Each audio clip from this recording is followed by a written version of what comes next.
The purpose of this video is to instruct caregivers on how to perform slideboard transfers. A slideboard is a smooth surface, usually made out of wood with tapered ends. Length and weight capacity varies by brand, though most boards that we have at Corewell Health have a weight capacity of 400 pounds. It bridges the gap between two surfaces so that a patient can slide from one seat to another without standing up. This is indicated for patients who, 1. cannot stand due to weight-bearing precautions or limb loss, 2. have difficulty standing due to weakness, pain, or impaired range of motion, or 3. are at a high fall risk due to balance impairment. An advantage of slideboards is that they are lightweight, portable, and simple to use. Many patients are capable of performing slideboard transfers independently, and it is easy to train family members to use them with their loved ones. Before you perform a slideboard transfer, you should be aware that 1. if transferring to a vehicle, sedans and small SUVs tend to work well, while high vehicles with running boards such as trucks do not. The surface should be within 2 inches of each other in height. 2. There should be cloth between the slideboard and the patient's skin to prevent the skin from sticking. If the patient is not wearing pants, you can put a pillowcase around the slideboard with the open end facing the same direction that the patient is sliding. 3. Use caution when performing a slideboard transfer with patients who have sacral ulcers to avoid shearing forces on the wound. 4.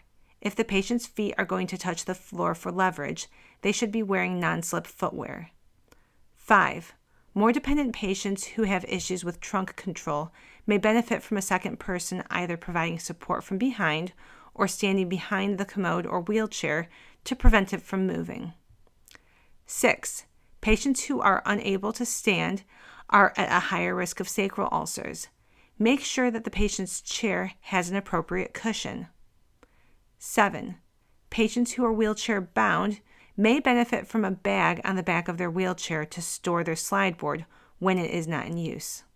Bed to chair transfers. Explain the procedure to the patient and make sure that they verbalize agreement. Set the wheelchair or commode up next to the bed. The surfaces should be set at a 90-degree angle of each other, with as little gapping between them as possible. You may need to lower the bed rail, depending on which direction you are transferring. Wheelchairs should have removable or swing-away armrests. Commodes should be drop-arm.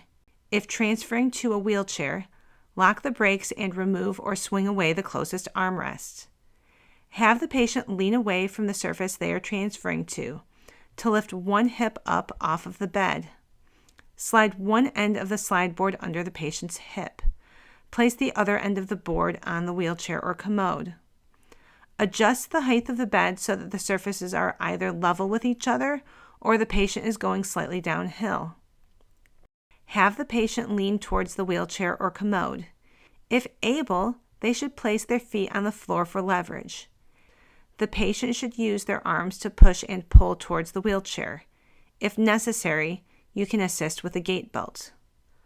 Once the patient is all the way into the chair, remove the slideboard. Put the armrest of the commode or wheelchair back into place. Chair to bed transfers. If you raise the bed to get out of it, you may need to lower it before the patient gets back in so that the transfer is downhill. Cue the patient not to wrap their fingers around the end of the board, as this could pinch their fingers as they slide over. Perform this technique again, but in the opposite direction.